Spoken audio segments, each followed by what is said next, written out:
today we have such an honor to have one of the most legendary artists in Vancouver, but also internationally here with us to have such intimate talk about her work.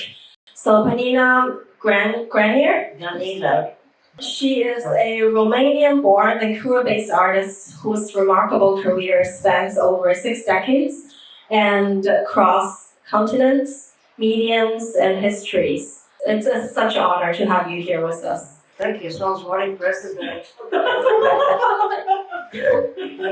Yeah, I noticed you get inspired by a lot of natures and the surroundings and the environment around you.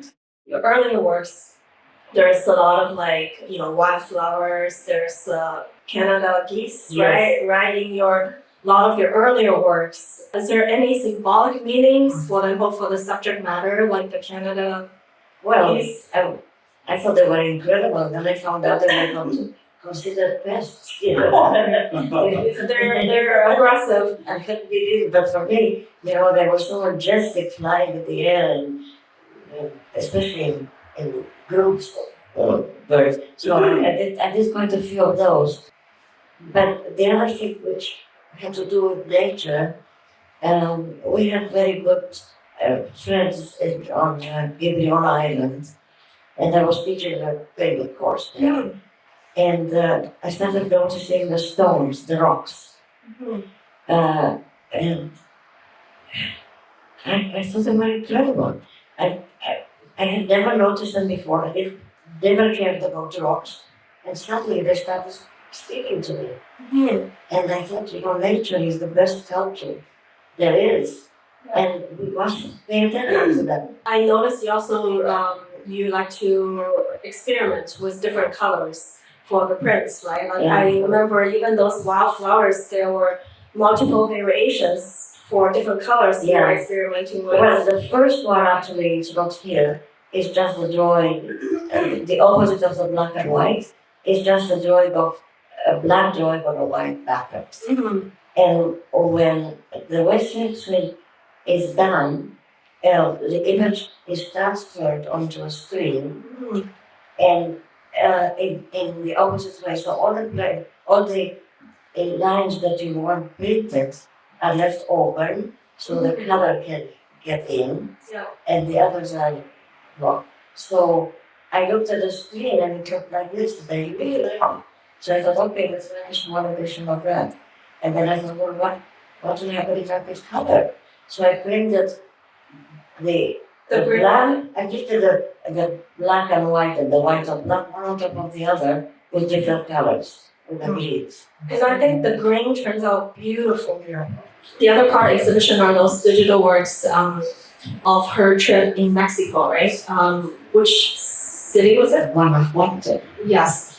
Those works were kind of like transformations that you did, through the manipulations on computer, right? I've been wanting to ask you, so obviously it's a very memorable trip. So what kind of emotions or, sensories that you're trying to evoke through those works? Beauty, yes. Now I don't, unfortunately, in the arts now for a few years, we have those slogans, beauty is dead, painting is dead. With these, the place, the beauty that people have that painted their homes in those colors is just amazing. It just looks So much more interesting than Vancouver.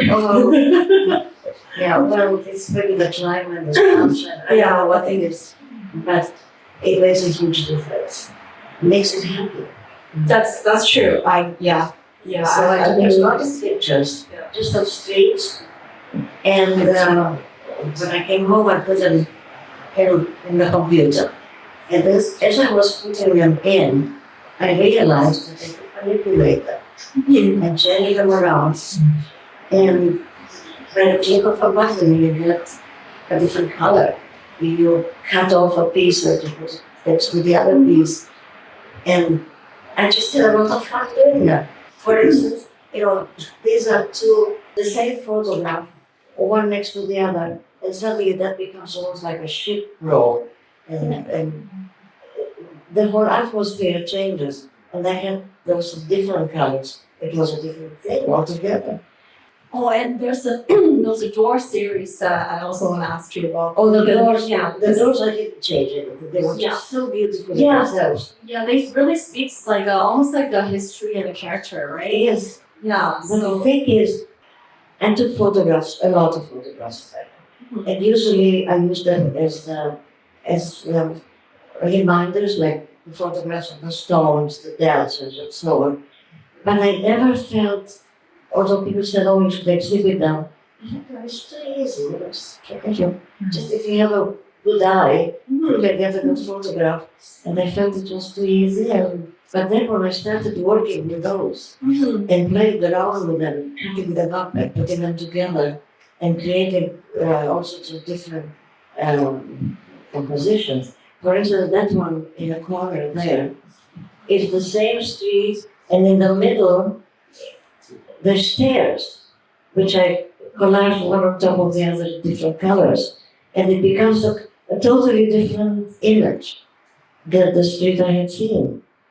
So, I don't know, it's something that I really had fun doing. And finally I decided, okay, maybe I'll take those shoes. Yeah, I really love those doors, especially when we put them, kind of together. Yeah. Yeah, it really speaks certain, a sense of like character and the history and heritage. Yeah, it's just beautiful. Yeah. It's really having a sense of beauty changes your life. I want to quickly mention the cats that one of my personal favorites. That there are variations, right? There's one that was a gold background, and then upstairs, as many of you seen, there's just a black and white background. Yeah. Can you shed light on a little bit more the story behind the cats? Because I know it's personal. We have a cat, and his name was Caesar, a black cat. Caesar. Caesar. And he was a very passionate cat. He would come when I was drawing. He was jump on my lap and try to stop the pencil to get me look at me, I'm here.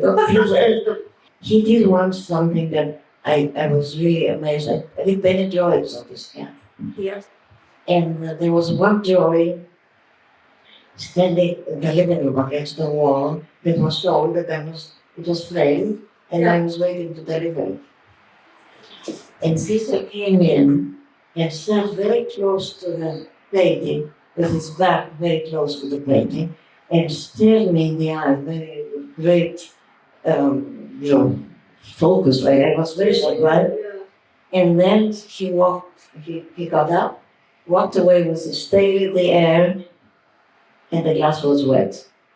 Oh. So he wanted to say, look what I think about what you're doing. I'm more important. Oh my goodness. So that's what I did. So this is a safe screen. Yeah. And the details, the red part, is there different, like, I remember it's different animals inside? yeah, one of them, this one, I put some color by hand. But it's the dream with the child dreaming over the cat. And I added the goals, the background, to make a difference. Because you see, the thing is, you can have the same image, you change something and you get a different image.